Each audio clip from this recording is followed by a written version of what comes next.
Hoje eu vim te contar como eu comecei na advocacia há 12 anos atrás. Para você que ainda não me conhece, meu nome é Ana Paula Calimã, eu sou advogada há 12 anos, tenho escritório aqui em São Paulo, a Calimã Advocacia, e aqui nas redes sociais, no YouTube, eu compartilho conteúdos para ajudar você, jovem advogado, a também realizar o seu sonho de ser advogado criminal. Eu fui criada na Bahia, e eu vim para São Paulo no meio da minha faculdade. Faltava mais ou menos uns 2 anos para poder me formar. Eu quis terminar a faculdade aqui em São Paulo porque eu achava, como todo mundo diz, que São Paulo é a terra da oportunidade. Então eu achava que aqui eu teria mais chances de me posicionar como advogado. Já na faculdade, eu já ouvia muita gente me dizer: nossa, mas você vai advogar? Por que você não faz um concurso? Tenta um concurso, pelo menos. Eu não sei, mas hoje a advocacia está tão saturada. Você vai querer ser advogado mesmo? E quando alguém me dizia essa frase, me dizia essas coisas, a primeira mensagem que vinha na minha cabeça era: mesmo diante de tanta concorrência,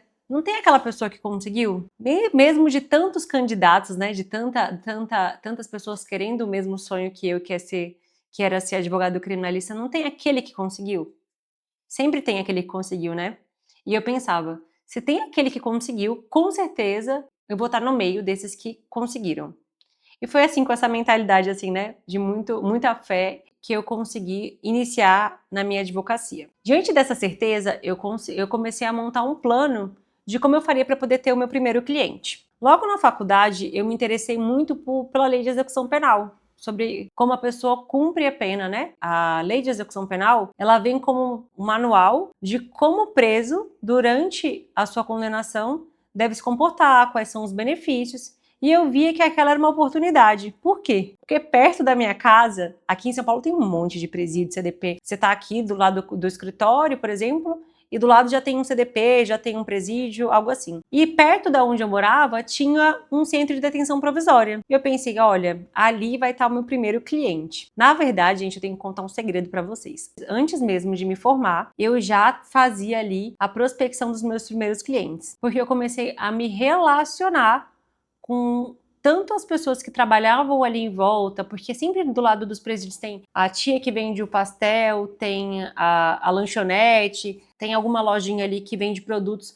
para o próprio preso que está ali dentro, e eu comecei a me relacionar com essas pessoas. Então eu conheci o dono da lojinha de coisinhas que tinha ali na frente do presídio perto da minha casa, eu conheci a lanchonete que tinha logo na esquina, a padaria, onde todas as visitantes iam tomar café antes de visitar seus maridos e seus familiares. E foi assim que eu consegui ali já me interagir naquele meio. Interagindo naquele meio, naquela época, sem OAB ainda, mas com a OAB de estagiário, que ainda pode, né, entrar no presídio com a OAB de estagiário desde que tenha autorização de um advogado, eu fiz uma parceria com um amigo meu que era advogado, mas não advogava na área de execução criminal. E aí eu pegava, ia até lá com a autorização dele, atendia os clientes que as meninas ali na frente, que o pessoal ali da redondeza me indicava, pegava o caso, fechava o contrato de honorários, fazia as petições, mandava para esse meu amigo para ele se certificar que estava tudo ok. Claro, né? Ele é que dava ali a palavra final porque ele era o advogado técnico, e aí a gente fazia essa parceria,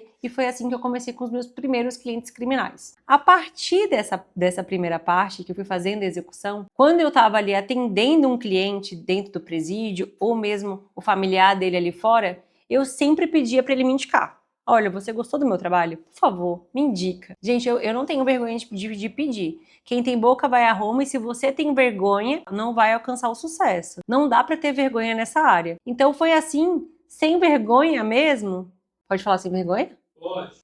Foi assim, sem vergonha nenhuma, que eu comecei a falar para as pessoas e eu pedi indicação. Chegou uma fase de tanta indicação que eu tinha assim, eu pegava um cliente que às vezes me pagava um honorário mais baixo, que não tinha tanta condição, mas que era comunicador dentro dos presídios, e eu tinha aquele cliente e eu falava, olha, eu vou fazer o seu processo aqui, mesmo você tendo menos condição, eu vou parcelar em mais vezes, mas com uma condição. Você vai falar bem de mim aí para todos os seus amigos e você vai me indicar para eles. Eu tenho até hoje, gente, relacionamento com mãezinha que eu conheci na porta do presídio e que manda mensagem e que comenta nas minhas coisas nas redes sociais, justamente por conta desse relacionamento inicial. Naquela época, eu fiz tanto vínculo que eu ia tomar café na casa dessas mãezinhas que moravam ali próximo dos presídios. E foi com esse relacionamento que eu comecei. Hoje, na atualidade, eu faço isso de forma mais estratégica, porque eu já conheço ali, né, um pouco mais do marketing, um pouco mais da estratégia da venda para o advogado, que é pedindo a referência, né? A gente pede para que os nossos clientes nos referenciem para outras pessoas. Para você, jovem advogado, que está aí na sua cidade do interior e não sabe nem como começar, a minha dica é: mapeie o local, mapeie o tipo do cliente e faça relacionamento com eles. O relacionamento é a melhor forma de você conseguir o seu primeiro cliente. Com o passar do tempo, eu comecei a entender que isso que eu fazia lá no início, de me conectar com cada cliente para poder ter mais clientes, podia ser feito de forma mais estratégica. Por quê, gente? Quando a gente sai da faculdade, né, ninguém ensinou a gente a ser empresário do direito, a como gerir escritório, a como ter clientes. O que a gente aprende nesses 5 anos? Lei e como aplicar, né, a lei nos casos concretos. Basicamente isso. Quando você sai da faculdade, você tem noção nenhuma de como ser empresário, né? E aí eu fui estudar sobre marketing, fui estudar sobre venda, fui estudar sobre como escalar o meu escritório. E aí com isso eu comecei a fazer essa prática de forma muito mais estratégica. Hoje eu tenho um escritório muito maior, já me passaram aqui mais de 2.500 processos, mas sem nunca esquecer do começo, que são aquelas mãezinhas, aqueles clientes mais humildes que me fizeram chegar aonde eu tô agora. Se você, jovem advogado, também tem vontade de ser advogado criminalista, mas precisa entender como fazer isso de forma estratégica, eu posso te ajudar. Eu percorri todo esse caminho e eu posso te ajudar para que você não tropece em algumas pedras que eu também já tropecei. Manda uma mensagem para mim, vamos conversar sobre isso.